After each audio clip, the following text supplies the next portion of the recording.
சென்ற மாதம் நாம் யாவரும் இயேசுவுடைய இரண்டாம் வருகை குறித்து கற்றுக்கொண்டோம். இந்த மாதம் நாம் இயேசுவுடைய வருகைக்கு ஆயத்தப்பட்டவர்களாய் இருக்க வேண்டும் என்று நாம் கற்றுக்கொள்ளப் போகிறோம். ஆயத்தமாய் இருக்க வேண்டும். நாம் இயேசு வருகிறார் என்ற ஒரு அறிவும் நமக்கு இருந்தால் பற்றாது. அந்த அறிவோடு கூட நாம் இயேசு வருகிறார் என்ற அறிவு உண்டவர்களாய் இருக்கிறபடியினாலே நாம் ஆயத்தப்படவும் வேண்டும் என்ற ஒரு எண்ணம் நமக்கு இருக்க வேண்டும். இப்படி நாம் ஆயத்தப்படுவோம் என்றால் கர்த்தர் நம்மை ஆசீர்வதிப்பார். இன்றைக்கு உங்களுக்கு நான் எடுத்துக்கொண்டிருக்கிற வேத பகுதி மத்தேயு 24 அதிகாரத்தில் வசனங்கள் 42 துவங்கி 44 வசனம் வரையிலும். Our scripture lesson for today comes from Matthew's Gospel chapter 24 verses 42 to 44. And our theme will be this: ready for Christ's return. நாம் தமிழிலே கிறிஸ்துவின் வருகைக்கு ஆயத்தம் என்ற ஒரு தலைப்பை இன்றைக்கு நாம் இந்த சில வேத வசனத்தில் இருந்து நாம் கேட்க போகிறோம். ஆண்டவர் நம்முடைய அவருடைய வார்த்தையிலே பேசுவார். முதலாவது மத்தேயு 24 அதிகாரத்தை எடுத்துக்கொண்டீங்கன்னா அதில் வசனம் 3 நாம் ஆரம்பிக்கும்படி நான் விரும்புகிறேன். 3வது வசனம் இப்படியாக சொல்லுகிறது. If you will come to Matthew chapter 24 and if you will come to verse 3, it reads like this: Now as he sat on the Mount of Olives, the disciples came to him privately saying, Tell us, when will these things be? And what will be the sign of your coming and of the end of the age?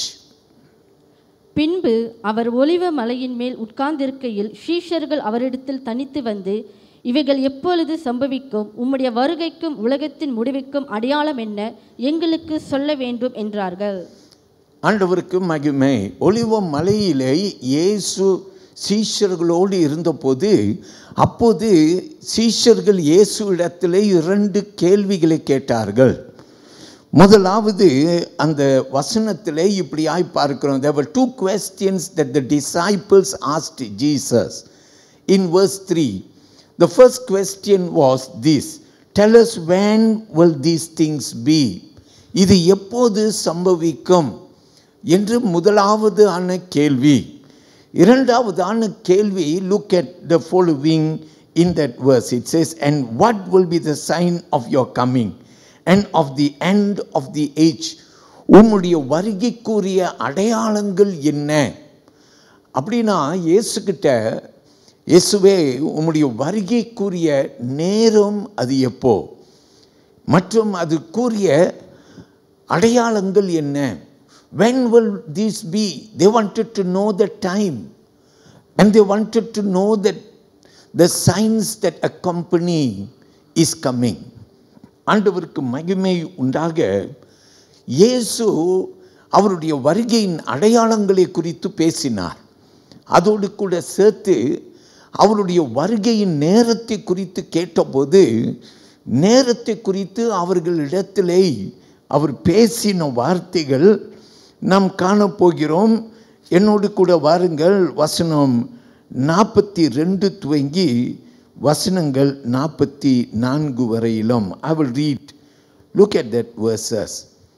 Verses 42 to 45. It reads like this: Watch therefore, for you do not know what hour your Lord is coming.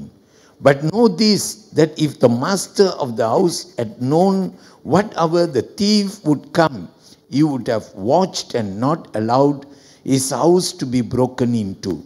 Therefore you also be ready, for the Son of Man is coming at an hour when you do not expect him.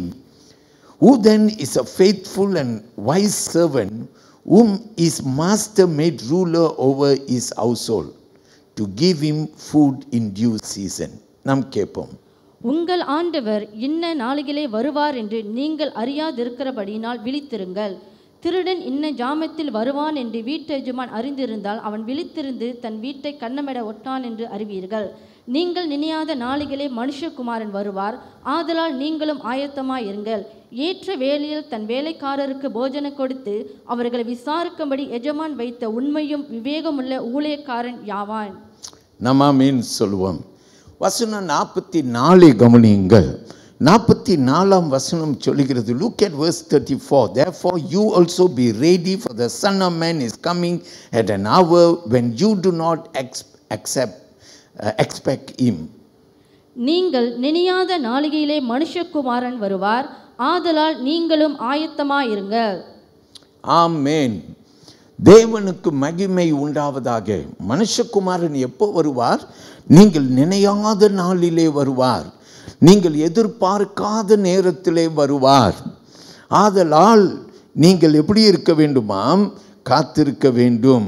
You must be ready, because he comes at a time when you did not expect him to come. The least you expected is the time when he is going to come. அதனால் அவர் சொல்லுகிறார், விழித்திருங்கள். நாம் சொல்லுவோம் ஆமென், ஆயத்தமாயிருங்கள். And for that reason he says, be prepared, be ready. Hallelujah. இன்றைக்கு நாம் என்ன செய்ய போகிறோம்? இந்த வேத வசனத்திலே இருந்து ஒரு 3 காரியங்களை நாம் கற்றுக்கொள்ள போகிறோம். Based on these scripture verses, Matthew chapter 24 verses 42 to 44. We are going to read these verses and we are going to learn 3 factors. ஒரு 3 பாடங்களை நாம் கற்றுக்கொள்வதற்கு நாம் என்ன செய்ய போகிறோம்? பிரயாசம் எடுக்க போகிறோம் சீக்கிரமாய். ஆமென். கர்த்தருக்கு மகிமை உண்டாவதாக. ஒரு பெரிய ஃபேக்டரியில் ஒரு மனுஷன், அவனுடைய பெயர் ஜான் என்று பார்க்கிறோம். இந்த ஜான் வேலைக்கு சேர்ந்தார். வாட்ச்மேனாய் இருக்கும்படிக்கும் இரவு வேலையிலே அந்த ஃபேக்டரியை அவன் காக்க வேண்டும் என்று சொல்லி அவன் வாட்ச்மேனாக தேர்ந்தெடுக்கப்பட்டான். இவன் உண்மை உள்ளவனாய் இருந்தான். இவன் வாட்ச்மேன் அவனுடைய பொறுப்பு வரும்போது ஒவ்வொரு நாளும் அவன் வேலைக்கு வருவான். கண் விழித்திருந்து இரா முழுவதும் அவன் அந்த ஃபேக்டரியை காத்து கொள்வான். ஒரு நாள் அவன் வேலைக்கு வரும்போது என்னமோ தெரியல, அன்றைக்கு அவனுக்கு சரீரத்தில் ரொம்ப சோர்வு. அதனால் அவன் வந்து அமர்ந்த உடனே அவன் நினைத்தானாம், கொஞ்ச நேரம் நான் தூங்க போகிறேன் அப்படின்னு சொல்லி கொஞ்ச நேரம் அசந்து தூங்கினானாம். அப்படி தூங்கினவன் அப்படியே அந்த இரவெல்லாம் தூங்கிவிட்டான். காலை திடீரென்று முழித்து பார்க்கிறான். அந்த இரவு இவன் தூங்கின போது அந்நேரத்தில் திருடர்கள் கண்ணம் வைத்து திருடினார்கள். அவர்கள் உள் பூர்ந்து அந்த கட்டடத்துக்குள்ளார விலை உயர்ந்த பொருட்களை திருடி கொண்டு போய்விட்டார்கள். அந்த ஃபேக்டரியுடைய எஜமான் வந்தான். அதிக கோபம் கொண்டான். ஜான் மீது கோபம் கொண்டான். ஏன்? ஜான் எதற்கென்று நியமிக்கப்பட்டிருக்கிறான்? அவன் ஜாமக்காரனாக அந்த கட்டடத்தை வாட்ச்மேனாக அவன் பார்த்து கொள்ள வேண்டும் என்றதற்கு மட்டுமே அவன் தேர்ந்தெடுக்கப்பட்டிருக்கிறான். ஒரு இரவு, இத்தனை இரவு அவன் காத்து கொண்டான், ஒன்றுமே இல்லை. ஆனால் இந்த ஒரு இரவு கொஞ்சம் தூங்கிட்டான் பாருங்க. அந்த இரவு அன்றைக்கு திருடர்கள் உள் புகுந்து அவர்கள் திருடி போனார்கள். அதனுடைய விளைவு பெரிதாக இருந்தது. ஜான் வேலையிலிருந்து நீக்கப்பட்டார். அது மட்டுமல்லாமல் அவர்கள் இழந்ததை அவர்கள் மீட்டுக்கொள்வதற்கு அல்லது அவனிடத்திலிருந்து பெற்றுக்கொள்வதற்கு அவர்கள் அவனை அதிகமாக கடிந்து கொண்டார்கள். பயங்கர உபத்திரவத்தை ஜான் கடந்து போனான். ஏன்? அந்த ஒரு இரவு அவன் தூங்கினபடியினாலே, அந்த ஒரு இரவு அவன் காவல் காக்காமல் போனபடியினாலே அதனுடைய விளைவு பெரிதாயிருந்தது. என் அருமையான தேவனுடைய பிள்ளைகளே, அதே போலத்தான் இயேசுவுடைய வருகையும் இருக்க போகிறது. நாம் சொல்வோம் அல்லேலூயா. அப்போ இன்றைக்கு நாம் சில பாடங்களை கற்றுக்கொள்வோமா? முதல் வசனத்தை வாசிக்க போகிறோம். 42ஆம் வசனத்தை நாம் வாசிக்க போகிறோம். Once again we will read verse 42. I want you to look at verse 42. It reads like this. It says, watch therefore, for you do not know what hour your Lord is coming. கேட்போம். உங்கள் ஆண்டவர் இன்ன நாளிகளே வருவார் என்று நீங்கள் அறியாதிருக்கிறபடியினால் விழித்திருங்கள். நாம் சொல்லுவோம் ஆமென். அப்போ முதல் பாடமாக the first lesson that we will learn will be this. God calls us to be watchful. ஆண்டவர் நம்மை அழைக்கிறார். எதற்கு அழைக்கிறார்? அவர் நம்மை வசனம் சொல்லுகிறது, இப்படியாக நான் சொல்லுகிறேன், விழிப்புடன் இருப்பது என்ன என்று நாம் கற்றுக்கொள்ள போகிறோம். ஏன்னா ஆண்டவருடைய வார்த்தை சொல்லுகிறது, விழித்து கொள்ளுங்கள், விழித்திருங்கள். Be watchful. The Bible says we should be watchful. Shall we say amen? So watchful. So what does that mean? இது என்ன என்று நாம் கற்றுக்கொள்ள போகிறோம். So the first lesson that we are learning is, we know Jesus is going to come, but the Bible calls us to be watchful. இயேசு வருகிறார் என்று எனக்கு தெரியும், ஆனால் வேதம் நமக்கு சொல்லுகிறது நீ விழித்திருக்க வேண்டும். அப்படி என்றால் என்ன என்று நாம் கற்றுக்கொள்ள போகிறோம்.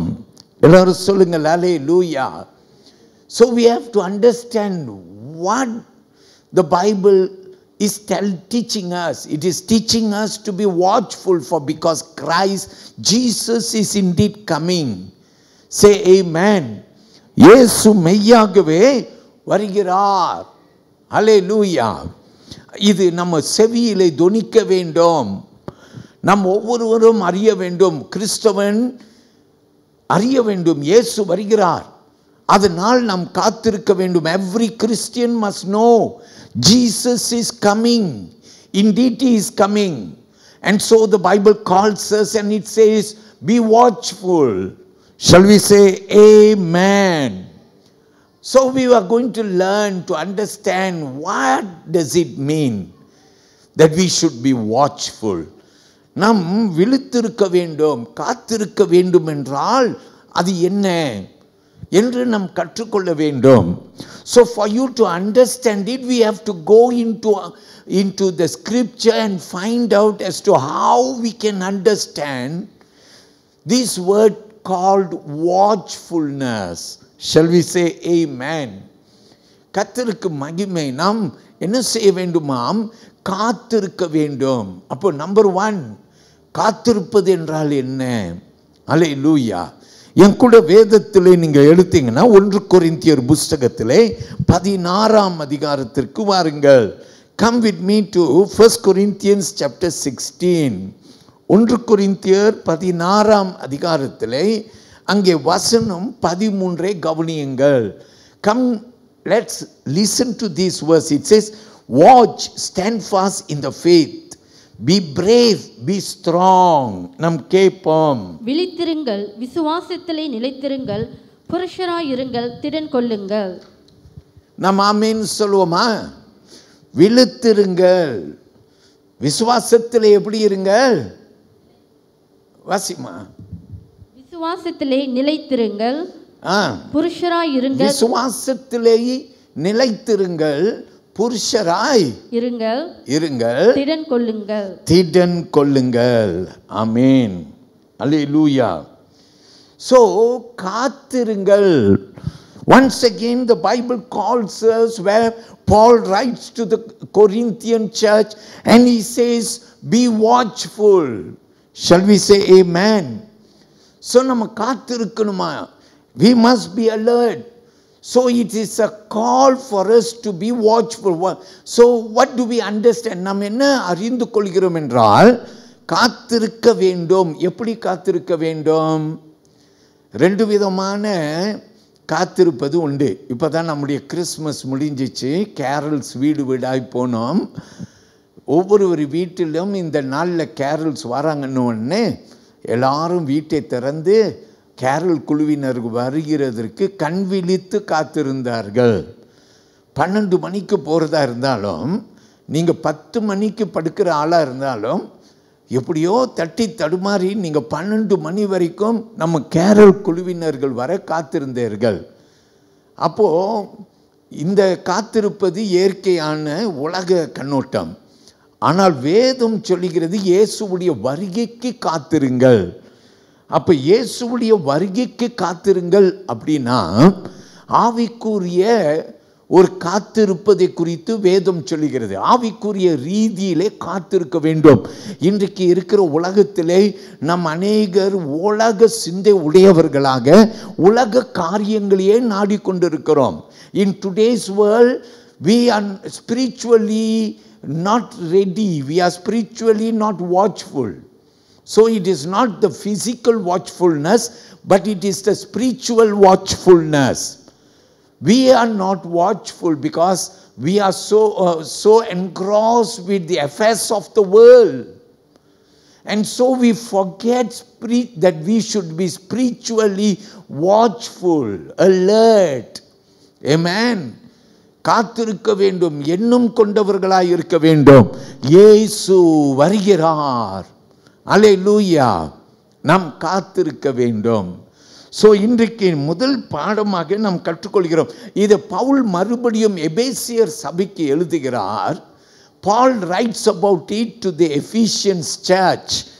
And in chapter 5 verse 14, if you will come with me to Ephesians chapter 5, and I call you to come to verse 14. எபேசியர் 5ஆம் அதிகாரத்தில் 14ஆம் வசனத்துக்கு வாருங்கள்.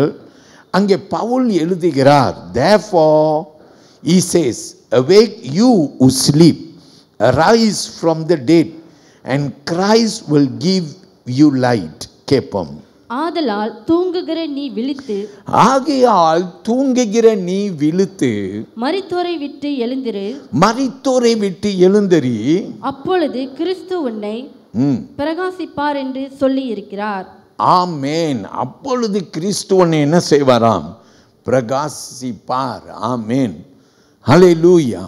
பிரியமானவர்களே, மரித்தோரில் இருந்து எழுந்திரி என்று சொல்லி ஆண்டவர் வார்த்தை கற்றுக் கொடுக்கிறார். அப்போ விழித்திருக்க வேண்டும். Christians must live a watchful life, a life full of alertness. Shall we say amen? விழித்தவர்களாய் இருக்க வேண்டும் என்று வேதத்திலே ஆண்டவர் நமக்கு கற்றுக் கொடுக்கிறார். ஆமேன் சொல்லுங்க. பேதுரு அவர் எழுதின போது 2 பேதுரு புஸ்தகத்திலே ஒரு முறை இப்படியா எழுதினார். Come with me to 2 Peter and I invite you to come to chapter 3. என்னோடு கூட 3வது அதிகாரத்திற்கு வாருங்கள். அதில் வசனம் 11, 12வது வசனத்தை நாம் கவனிக்க போகிறோம். 2 Peter chapter 3 verses 11 and 12. I will read for you. Therefore, since all these things will be dissolved, what manner of persons ought you to be in holy conduct and godliness, looking for and hastening the coming of the day of God, because of which the heavens will be dissolved, being on fire, and the elements will melt with fervent heat. இப்படி இவைகளெல்லாம் அழிந்து போகிறதா இருக்கிறபடியா நீங்கள் எப்படிப்பட்ட பரிசுத்த நடக்கையும் தேவ பக்தியும் உள்ளவர்களாய் இருக்க வேண்டும். தேவனுடைய நாள் சீக்கிரமாய் வரும்படிக்கு மிகுந்த ஆவலோടെ காத்திருங்கள். அந்த நாளில் வானங்கள் வெந்து அழிந்து பூதங்கள் எரிந்து உருகிப்போம். நாம் சொல்வோம் ஆமேன். வேதம் சொல்லுகிறது, விழித்திருங்க, காத்திருங்க, பரிசுத்த நடங்க. ஆமேன். ஏன்னா அந்த நாள் வரும். Hallelujah.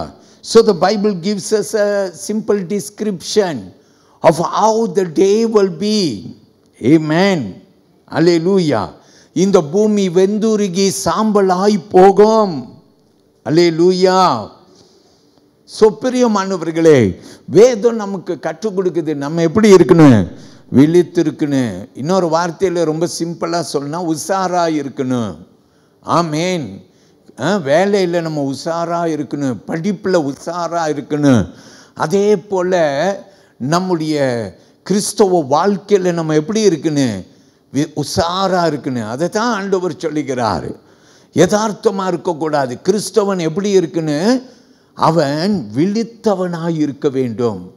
நம்ம இந்த வார்த்தையை வெவ்வேறு வகையில் வர்ணிக்கலாம்.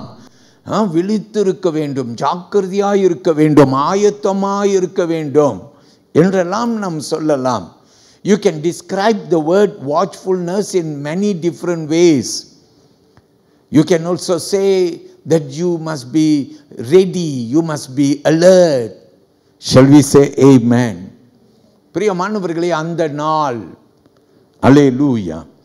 இயேசு கிறிஸ்து, நீங்கள் அவர் basic scripture is from Matthew chapter 24. நம்முடைய அடிப்படையான வேத வசனம் மத்தேயு 24ஆம் அதிகாரம். The month of January we studied from chapter 24 and we learned quite a bit about the signs of his coming. இயேசுவுடைய இரண்டாவது வருகையை குறித்து நாம் போன மாதத்தில், ஜனவரி மாதத்தில் நாம் கற்றுக்கொண்டோம். ஆமென் சொல்வீங்களா? அல்லேலூயா. நம்ம எல்லாரும் கற்றுக்கொண்டோம். என்னெல்லாம் கற்றுக்கொண்டோம்? What are some of the things that we learned? நாம் கற்றுக்கொண்ட அடையாளங்கள் என்ன? Because Jesus spoke, the disciples asked Jesus, one about time of his coming, two about the signs that accompanies. Amen. So Jesus elaborated about the signs. இயேசு கிட்ட சீஷர்கள் 3ஆம் வசனம், மத்தேயு 24 3ஆம் வசனத்தில் அவர்கிட்ட 2 கேள்வி கேட்டாங்க. என்ன கேள்வி?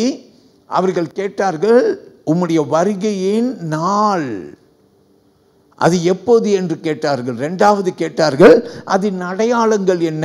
இயேசு என்ன செய்தார்? 24ஆம் அதிகாரம் முற்றிலும் அவருடைய வருகையின் அடையாளங்களை வலியுறுத்தினார். எல்லாரும் சொல்லுங்க ஆமென். ஸோ இந்த அடையாளங்களை குறித்து நாம் இங்கு வேத வசனத்திலே பார்க்கிறோம். We call these signs as the end times. இறுதி காலம் என்று நாம் சொல்லுகிறோம். இறுதி காலங்களின் அடையாளங்கள் என்று சொல்லப்படுகிறது. இதில் நிறைய கற்றுக்கொண்டோம். நாம் என்னெல்லாம் கற்றுக்கொண்டோம்? யுத்தங்களும் யுத்த பேச்சுகளும், வியாதிகளும் கொள்ள வியாதிகளும், ராஜ்யத்திற்கு விரோதமாக கள்ள போதகங்கள், இவைகள் எல்லாவற்றையும் நாம் உபத்திரவ காலங்கள் எல்லாவற்றையும் நாம் கற்றுக்கொண்டோம். But I want to talk to you. Since I am here, I want to speak to you. Keep Matthew chapter 24 ND. மத்தேயு 24ஆம் அதிகாரத்தை கையில் வைத்து கொள்ளுங்கள். என இயேசு ஒவ்வொரு இடத்திலையும் அவர் சொன்னார், ஆனாலும் முடிவு இப்போது அல்ல அப்படின்னு சொல்ற. You know, when Jesus spoke about all the signs of his coming, he kept on saying that the end was not yet. Let's refer to one verse, okay? Look at verse 6. 6வது வசனத்தை கவனியுங்கள். Jesus said, and you will hear of wars and rumors of wars. See that you are not troubled, for all these things must come to pass, but the end is not yet.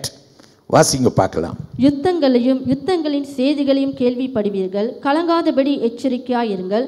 இவைகளெல்லாம் சம்பவிக்க வேண்டியதே, ஆனாலும் முடிவு உடனே வராது. எல்லாரும் ஆமென் சொல்லுங்கள்.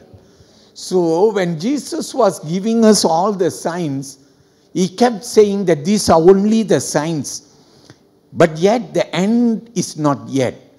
இயேசு என்ன சொன்னார்னா, இது அடையாளங்கள், ஆனாலும் முடிவு இன்னும் வரவில்லை அப்படிதான் சொன்னார். But if you will come to verse 14, he says the end will be like this. வசனம் 14 கவனியுங்கள்.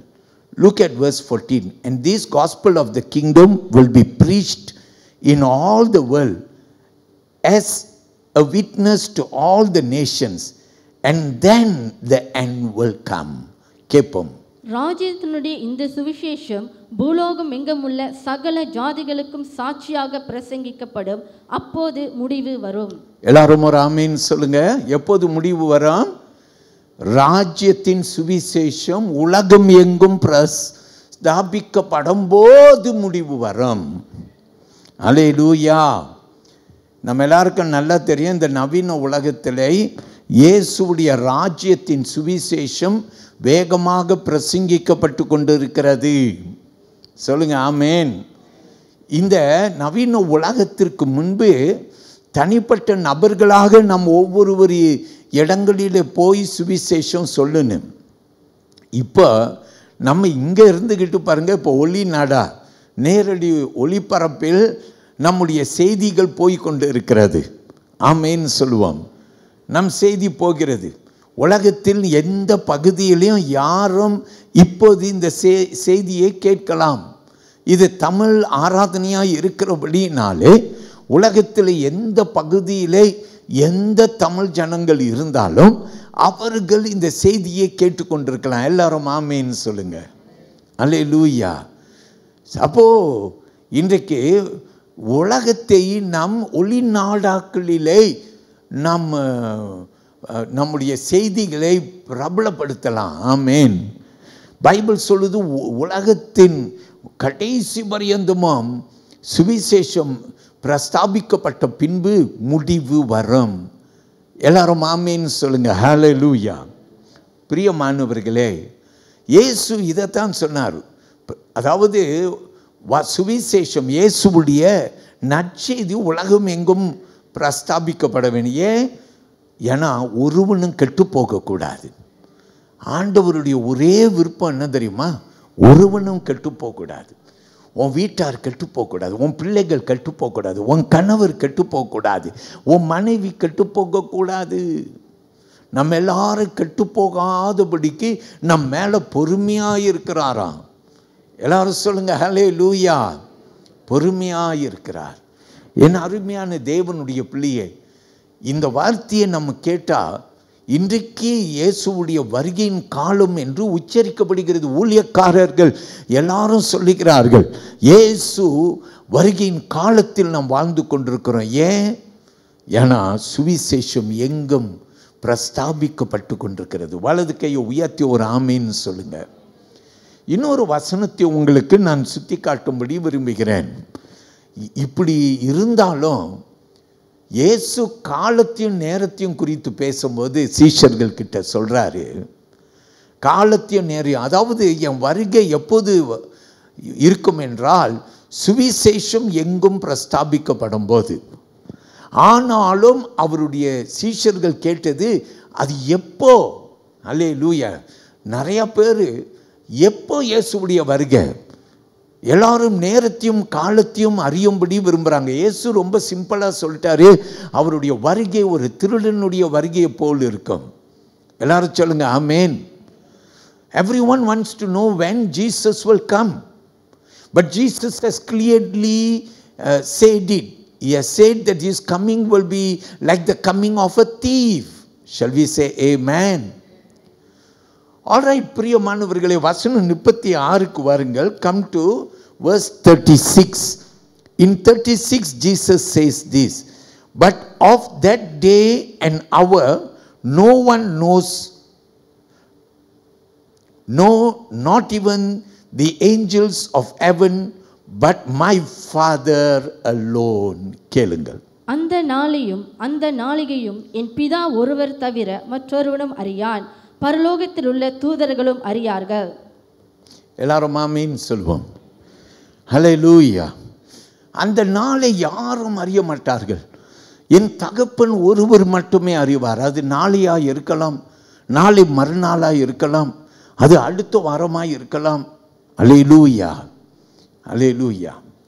எத்தனையோ பேர் உலகத்திலே எத்தனையோ பேர் நேரத்தையும் காலத்தையும் குறிப்பிட்டிருக்கிறார்கள். In the past there were many who had come to prophesy the time and the season, but they have failed. Hallelujah. நிறைய பேர் இயேசு இந்த நாளில் வரார் காத்திருந்தார்கள். நாள் கடந்து போனது, இன்னொரு தேதியை கொடுத்தார்கள். நாள் கடந்து போனது, இன்னொரு தேதியை கொடுத்தார்கள். நாள் கடந்து போனது. ஹல்லேலூயா. நிறைய பேர் நம்புகிறார்கள். சிலர் யார் என்ன சொன்னாலும் நம்புவார்கள். வேதம் சொல்லுவதே நாம் நம்ப வேண்டும். வேதம் சொல்லுகிறது அவருடைய வருகை ஒரு திருடனுடைய வருகையை போல் இருக்கும். சொல்லுங்க ஆமேன். ஒரு திருடனுடைய வருகை. His coming will be like the coming of a thief. Shall we say amen? Then come over. வசனத்தில் 37ஆம் வசனத்தில் பாருங்க. Look at verse 37 to 39. Jesus gives the illustration of Noah. நோவாவின் காலத்தை குறித்து இயேசு பேசுகிறார். இதை குறித்து நான் ஜனவரி மாதத்திலே உங்களுக்கு விவரித்து பேசினேன். நோவாவுடைய காலத்தை குறித்து. Look at verse 37 to 39. But as the days of Noah were, so also will the coming of the Son of Man be. For as in the days before the flood, they were eating and drinking, marrying and giving in marriage until the day that Noah entered the ark, and did not know until the flood came and took them all away. So also will the coming of the Son of Man be. நோவாவின் காலத்தில் எப்படி நடந்ததோ அப்படியே மனுஷகுமாரன் வரும் காலத்திலும் நடக்கும். எப்படியெனில் ஜலப்பிரளயத்துக்கு முன்னான காலத்திலே நோவா பேழைக்குள் பிரவேசிக்கும் நாள் வரைக்கும் ஜனங்கள் புசித்தும் குடித்தும் பெண் கொண்டும் பெண் கொடுத்தும் ஜலப்பிரளயம் வந்து அனைவரையும் வாரிக்கொண்டு போக மட்டும் உணராதிருந்தார்கள். அப்படியே மனுஷகுமாரன் வரும் காலத்திலும் நடக்கும். நம்ம எல்லாரும் சொல்லுவோமா ஹல்லேலூயா. வேதம் சொல்லுகிறது அப்படியே நடக்கும். ஜனங்கள் குடித்து வெறி கொண்டு, ஜனங்கள் பெண் கொடுத்து பெண் எடுத்து, இப்படி பிரியமானவர்களே அவர்கள் உலக வாழ்வை வாழ்ந்து கொண்டு இருக்கும் போது நாம் பார்க்கிறோம் இயேசு வருவார். அல்லேலூயா. அதனால் கர்த்தருடைய பிள்ளைகளாகிய நம்ம இயேசுவுடைய வருகைக்கு காத்திருக்கிறவர்களாக இருக்க வேண்டும். So with this understanding, I want to stress the point that we must be watchful, we must be awake, we must be ready. நாம் காத்திருக்க வேண்டும். ஆமென். ஜாமக்காரனை போல காத்திருக்க வேண்டும். சொல்லுங்கள் ஆமென். Like the watchman, we must be ready because Jesus will come at an hour when you least expected him to come. அவர் வருவார் என்றது நீ எதிர்பார்க்காத ஒரு நேரத்தில் இயேசு வருவார். வேதம் அப்படியாய் சொல்லுகிறது. அதனால் பவுல் திரும்பி தெசலோனிக்கே சபைக்கு எழுதுகிறார். Once again Paul writes to the church at Thessalonians. Come with me to chapter 5. Thessalonica திருச்சபைக்கு பவுல் எழுதினார். அதை என்னோடு கூட கவனிங்க. 1 தெசலோனிக்கேயர் 5ஆம் அதிகாரத்தில் நாம் வசனம் 6, 7, 8 கவனிக்க போறோம். Come with me to 1 Thessalonians chapter 5 verses 6, 7 and 8. Therefore let us not sleep as others do, but let us watch and be sober. For those who sleep, sleep at night, and those who get drunk are drunk at night. But let us who are of the day be sober, putting on the breastplate of faith and love, and as a helmet the hope of salvation. ஆகையால் மற்றவர்கள் தூங்குகிறது போல நாம் தூங்காமல் விழித்துக் கொண்டு தெளிந்தவர்களாய் இருக்க கடவோம். தூங்குகிறவர்கள் ராத்திரியிலே தூங்குவார்கள், வெறி கொள்ளுகிறவர்கள் ராத்திரியிலே வெறி கொள்ளுவார்கள். பகலுக்குரியவர்களாகிய நாமோ தெளிந்தவர்களாய் இருந்து விசுவாசம், அன்பு என்னும் மார்க்கவசத்தையும் இரட்சிப்பின் நம்பிக்கை எனும் தலை சீராவையும் தரித்து கொண்டிருக்க கடவோம். ஆமென் சொல்லுங்க. தூங்குகிறவர்கள் தூங்குவார்கள், குடிக்கிறவர்கள் குடிப்பார்கள். ஆனால் நாமோ எப்படி இருக்கணும்? விசுவாசத்திலே. அல்லேலூயா. போர்க்கலசத்தை அணிந்தவர்களாக நாம் காத்திருக்க வேண்டும்.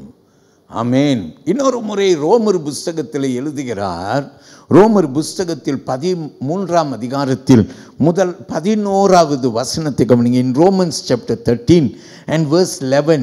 And do this, knowing the time that now it is high time to awake out of sleep.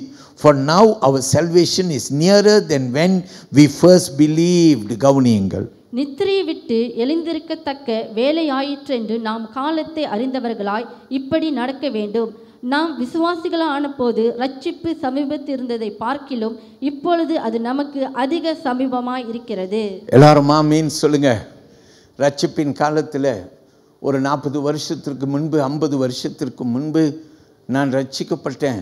ஆமென். அந்த நாளுக்கு பிற்பாடு இப்போது 40-50 வருடங்கள் ஆன பின்பு இயேசுவுடைய வருகை இன்னும் சமீபமாயிருக்கிறது என்று வேதம் நமக்கு உச்சரிக்கிறது. ஆமேன். பிரியமானவர்களே, இயேசு எங்கே வருகிறார் என்று எண்ணம் கொண்டவர்களாக தாமதிக்காது.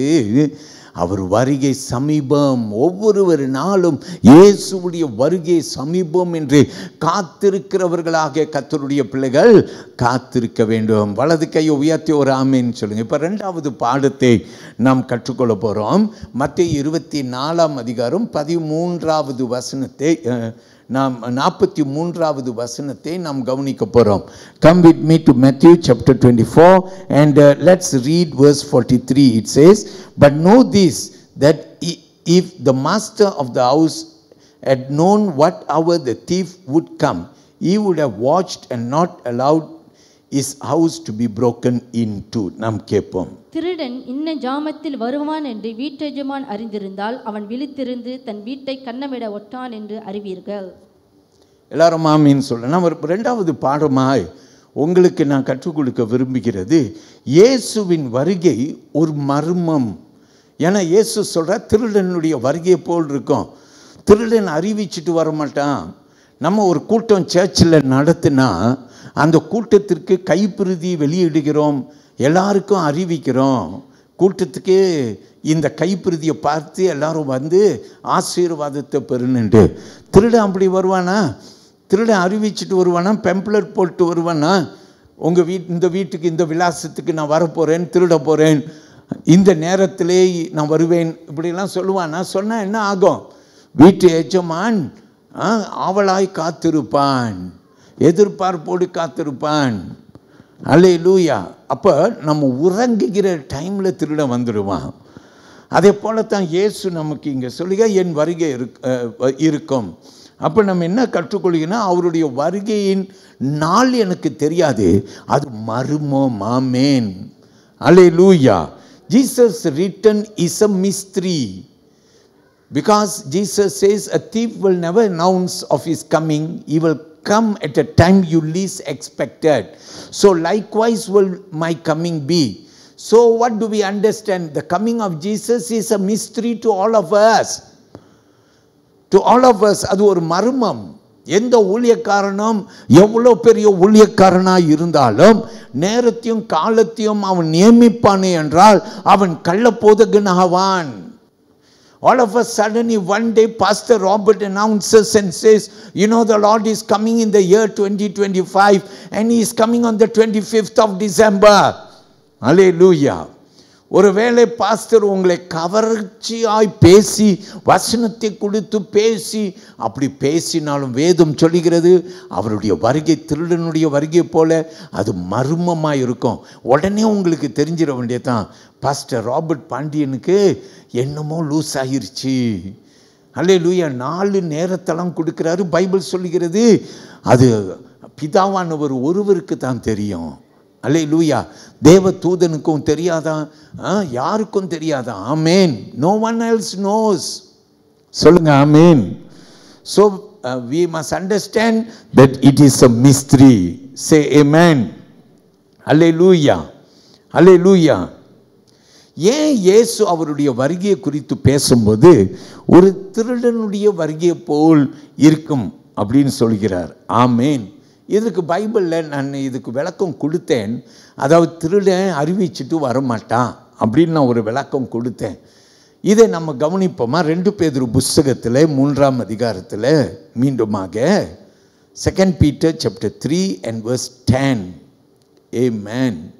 எடுத்துக்கொள்ளுங்க. 2 பேதுரு 3ஆம் அதிகாரம் அதில் 10வது வசனத்தை நாம் கவனிப்போம்.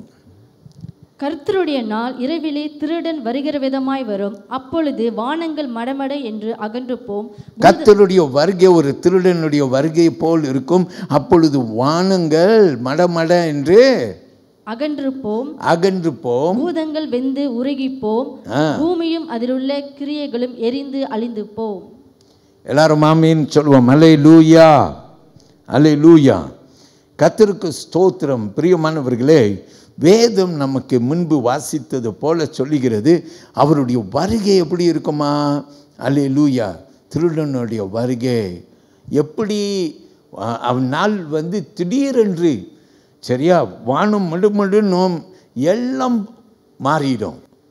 அல்லேலூயா என்று அங்கு வேத வசனம் நமக்கு சொல்லி கொடுக்கிறது. சொல்லுங்க ஆமென்.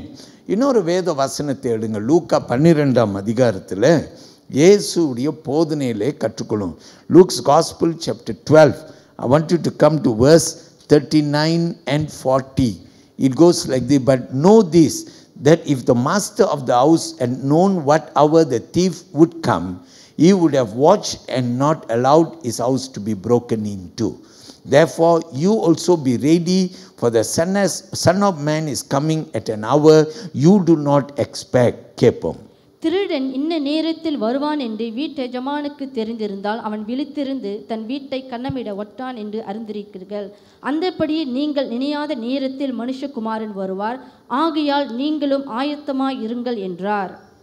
எல்லாரும் ஆமென் சொல்லுவோமா? நிறைய இடத்துல பைபிளில் இயேசு அவருடைய வருகையை குறித்து பேசும் திருடனுடைய வருகையை போல் இருக்கும்னு சொல்கிறார். ஆனால் பிரியமானவர்களே, திருடனுடைய வருகையை போல் இருக்கும் என்று இயேசு சொல்கிறார்.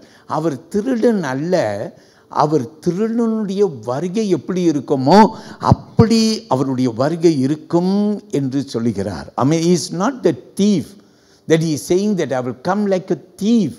He is not a thief, but he is telling or teaching us as to how his coming will be.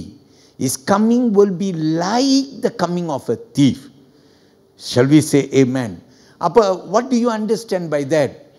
That simply means that you may be caught unprepared. Shall we say amen? நீ ஆயத்தம் இல்லாதிருக்கக்கூடும் என்று சொல்லி நாம் கற்றுக்கொள்கிறோம். இதை குறித்து ஆண்டவர் நிறைய இடத்துல பேசியிருக்கார். I can add another scripture verse. Revelation chapter 16 and verse 15. வெளிப்படுத்தின நிருபம் 16ஆம் அதிகாரத்தில் இயேசு 15வது வசனத்திலே அவருடைய வருகை குறித்து பேசியிருக்கிறார். அது எப்படி இருக்கும்? ஒரு திருடனுடைய வருகையை போல் இருக்கும் என்று இயேசு அங்கே பேசின வார்த்தையை நாம் கேட்கிறோம். நான் வாசிக்கிறேன், கேளுங்கள். 16ஆம் அதிகாரம் 15வது வசனம். This is the very word of Jesus that is repeated for us in Revelation. Behold, I am coming as a thief. Blessed is he who watches and keeps his garments, lest he walk naked and they see his shame. கேட்போம். இதோ திருடனை போல் வருகிறேன். தன் மானம் காணப்படத்தக்கதாக நிர்வாணமாய் நடவாதபடிக்கு விழித்துக் கொண்டு தன் வஸ்திரங்களை காத்து கொள்ளுகிறவன் பாக்கியவான். எல்லாரும் ஆமீன் சொல்லுங்க. அல்லேலூயா. அங்க வசனத்திலே ஆண்டவர் வஸ்திரத்தை காத்து கொள்கிறவன். அல்லேலூயா. என்ன வஸ்திரம்? பரிசுத்த வஸ்திரம். இன்னைக்கு சர்ச்சுக்கு வந்திருக்கிறீங்க. சர்ச்சில் நம்ம பாடி ஆண்டவரை தொழுது கொள்கிறோம். ஆவிக்குரிய ரீதியில் நம்ம என்ன கற்றுக்கொள்கிறோம்? நாம் யாவரும் ஒரு துதி நாடை, பைபிளில் பார்க்குறோம்ல, துதி நாடை அணைந்து. அல்லேலூயா. துதி நாடை, துதி அல்லது தேவனை ஆராதனை செய்கிற ஆடை நாம் சொல்லுவோம். ஆமேன். அல்லேலூயா. பிரியமானவர்களே, ஆண்டவர் அங்கே பேசுகிறார். அவர் வரும்போது நிர்வாணமாய் காணப்பட்டு வெட்கப்பட்டு போகாதபடி. அல்லேலூயா சொல்லுங்கள். ஆமேன். சரியா? வெட்கப்பட்டு போகாதபடி. அப்படின்னா ஆயத்தம் இல்லாது காணப்பட்டு வெட்கப்பட்டு போகக்கூடாது என்று ஆண்டவர் கற்றுக் கொடுக்கிறார். மூன்றாவது காரியத்திற்கு வரப்போகிறோம். மத்தேயு 24ஆம் அதிகாரத்தில் வசனம் 44 எடுத்துக்கொள்ள போகிறோம். We are going to Matthew chapter 24 and we are going to look at verse 44. Verse 44 reads like this. நாம் வசனத்தை கவனிப்போம். மத்தேயு 24ஆம் அதிகாரம் 44ஆம் வசனம். Therefore you also be ready, for the Son of Man is coming at an hour when you do not expect him. நீங்கள் நினையாத நாளிலே மனுஷகுமாரன் வருவார். நல்லா கவனிங்க. நீங்கள் நினையாத நாளிலே மனுஷகுமாரன் வருவார். ஆதலால் நீங்களும் ஆயத்தமாய் இருங்கள். நீங்களும் ஆயத்தமாய் இருங்கள். இப்போ இந்த வார்த்தையை எடுத்துக்கொள்ள வேண்டும். நீங்க எப்படி இருக்குன்னு ஆயத்தமாய் இருக்கும். Since the Son of God is coming at a time that you do not know, so the Bible command, or Jesus gives us a command. He says, be ready. Shall we say amen? Hallelujah. So what is the command? ஆண்டவர் நமக்கு கொடுக்கிற கட்டளை என்ன? அவர் கொடுக்கிற கட்டளை என்ன என்றால், ஆயத்தமாயிரு. It is a command of God. Shall we say amen? அவர் நமக்கு கொடுக்கும் ஒரு கட்டளை, ஆயத்தமாய் இருக்க வேண்டும். So today I want to teach you this, that we must be ready. Shall we say amen?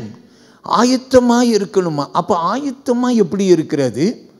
நான் உங்களுக்கு ஒரு சில வேத வசனம் கொடுக்கிறேன். I'll give you a few scripture verse very quickly. யோவான் 14ஆம் அதிகாரம் 15வது வசனத்துக்கு என்னோடு கூட வாருங்கள். Come with me to John's Gospel chapter 14, and I call you to come to verse 15. Chapter 14 and verse 15, it goes like this. It says, if you love me, keep my commandments. கேட்போம். நீங்கள் என்னிடத்தில் அன்பாயிருந்தால், நீங்கள் என்னிடத்திலே அன்பாயிருந்தால் என் கற்பனைகளை கைக்கொள்ளுங்கள். என் கற்பனைகளை கைக்கொள்ளுங்கள். அப்போ முதலாவது அவர் சொல்லுகிறார், என் பாடங்கள் நான் கற்றுக் கொடுக்கிறவைகளை ஒவ்வொரு ஞாயிற்றுக்கிழமை, செவ்வாய்க்கிழமை, புதன்கிழமை நீங்கள் சர்ச்சில் வரீங்க, வட்டார கூட்டம் வரும்போது சர்ச் வீடுகளில் கூடுறோம். ஆமேன்னு சொல்லுங்கள். சண்டே ஸ்கூல் பிள்ளைகள் போகிறாங்க, வாலிப சங்கம் போகிறாங்க, பெண்கள் கூட்டத்துக்கு போகிறீங்க. எல்லா இடத்துலையும் என்ன கற்றுக் கொடுக்கப்படுகிறது?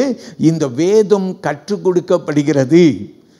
When you come to church on a Sunday, on a Wednesday, when you go for your cell group, when you gather together in the youth fellowship, men fellowship, women fellowship, whatever fellowship, when you gather together, what is being taught to you?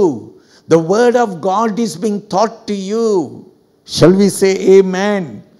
So the Lord Jesus Christ tells us simply, he says, if you love me, you will keep my commandments. அப்போ கற்றுக் கொடுக்கிறதை நம்ம கடைப்பிடிக்கணும். இப்போ கேட்டுட்டு போய் மறந்து விடக்கூடாது. அவைகளின்படி வாழ கற்றுக்கொள்ள வேண்டும், பிரயாசம் எடுக்க வேண்டும். நாம் சொல்லுவோம் ஆமென். We have to try. Shall we say praise the Lord? So in another word I will say obedience. Daily obedience to God. நாள்தோறும் கீழ்ப்படிதல். கற்றுக் கொடுக்கிறவைகளின் படி வாழ்க்கையில் நடைமுறையிலே வாழ்ந்து காட்ட வேண்டும். சொல்லுவோம் ஆமென். So that is what that we are learning. Number one, that we must obey the word of God. கீழ்ப்படிய வேண்டும். என்னத்தை? தேவனுடைய வார்த்தையை. இரண்டாவதாக நம்ம என்ன செய்யணும்? அப்போ நான் ஒரு வசனம் கொடுக்கிறேன். 1 பேதுரு 1ஆம் அதிகாரத்தில் 16ஆம் வசனத்தை கவனியுங்கள். 1 Peter chapter 1, and I call you to come to verse 16, because it is written, be holy for I am holy. கவனியுங்கள். நான் பரிசுத்தர், ஆகையால் நீங்களும் பரிசுத்தராய் இருங்கள் என்று எழுதியிருக்கிறதே. நல்லா கவனிங்க. நான் பரிசுத்தர், ஆதலால் நீங்களும் எப்படி இருங்க? பரிசுத்தமாயிருங்கள். அப்போ ஒன்றாவது, என்னுடைய வேதத்தை கீழ்ப்படியுங்கள். ஆமீன். பாஸ்டர், எனக்கு பைபிளே தெரியாது பாஸ்டர். எப்படி பாஸ்டர்? ஐயா, நீ ஒவ்வொரு ஞாயிற்றுக்கிழமை, புதன்கிழமை மற்ற கூட்டத்திலலாம் நீ வர இல்லையா? வேதம் உனக்கு கற்றுக் கொடுக்கப்படுது, அதன்படி நீ நடக்க கற்றுக்கொள்ளு வேதம் உன்னை அழைக்கிறது. ரெண்டாவது, ஆண்டவர் சொல்கிறார், நான் பரிசுத்தராக இருக்கிறது போல நீங்கள் எப்படி இருங்க? பரிசுத்தர்களாயிருங்கள், பரிசுத்தமாயிருங்க. அப்போ கர்த்தர் பிள்ளைகள் நம்ம என்ன செய்யணும்? what must we do? we must learn, or we must strive to live holy. பரிசுத்தமாய் வாழ கற்றுக்கொள்ள பிரயாசம் எடுக்க வேண்டும். சொல்லுங்கள் ஆமென். மூன்றாவது நம்ம என்ன செய்ய வேண்டும் என்றால், வேதத்திலே இயேசு இந்த பூமியிலிருந்து எடுத்துக்கொள்ளப்படுவதற்கு முன்பு அவர் சொன்னார், நீங்கள் போய் உலகம் எங்கும் சகல ஜாதிகளையும் சீஷர்களாக்குங்கள். எங்கே பார்க்கிறோம்? மத்தேயு 28ஆம் அதிகாரம் வசனங்கள் 19-20 பார்க்கிறோம். If you will go to Matthew chapter 28, and if you will go to verse 19 and 20, you will see there Jesus says, go and make disciples of all nations. Shall we say amen? அப்போ நம்ம என்ன செய்ய வேண்டுமாம்? நம்ம போய் ஜனங்களுக்கு ஆண்டவரை குறித்து சொல்லணும். ஆமென். ஊழியத்திலே பங்கு கொள்ளணும். ஹல்லேலூயா. ஊழியம் செய்யணும். ஆண்டவர், you must go and preach the gospel, or in another word, you must do the work of the kingdom of God. Shall we say amen? ராஜ்யத்தின் ஊழியத்தை நாம் செய்யணும். நீங்க சபையில ஊழியத்தில் இருக்கீங்கன்னா உண்மையா இருக்கணும். அல்லேலூயா.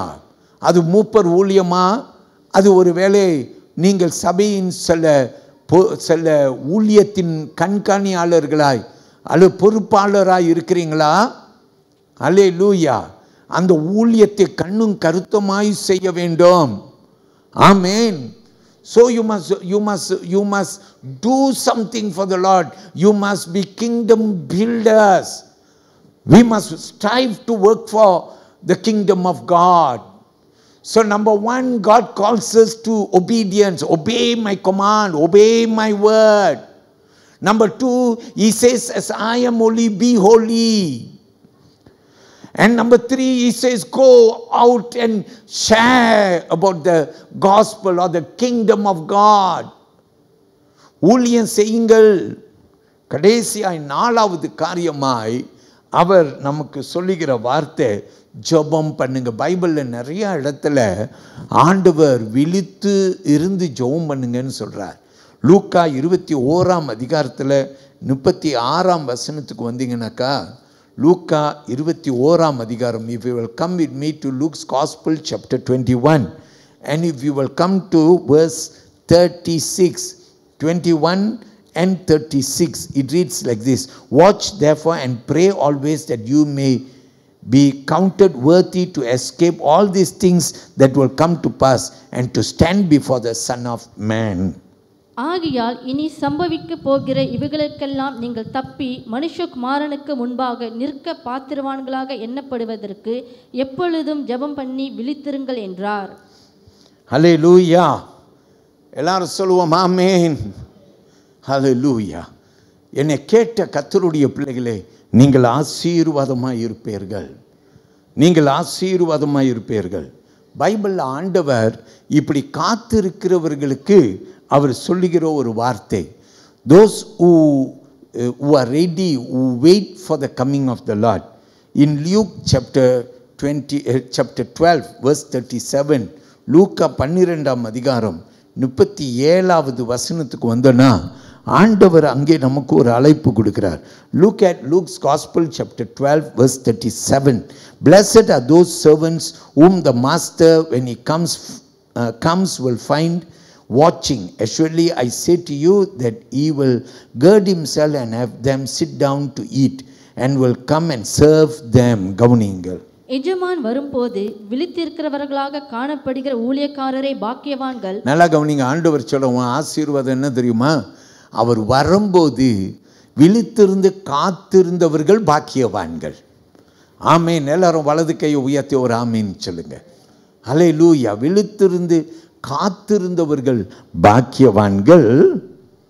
வாசிங்க. அவர் அறை கட்டிக்கொண்டு அவர்களை பந்தி இருக்க செய்து சமீபமாய் அவர் என்ன செய்வாராம்? அவர்களை பந்தி இருக்க பண்ணி சமீபமாய் வந்து அவர்களுக்கு ஊழியம் செய்வார்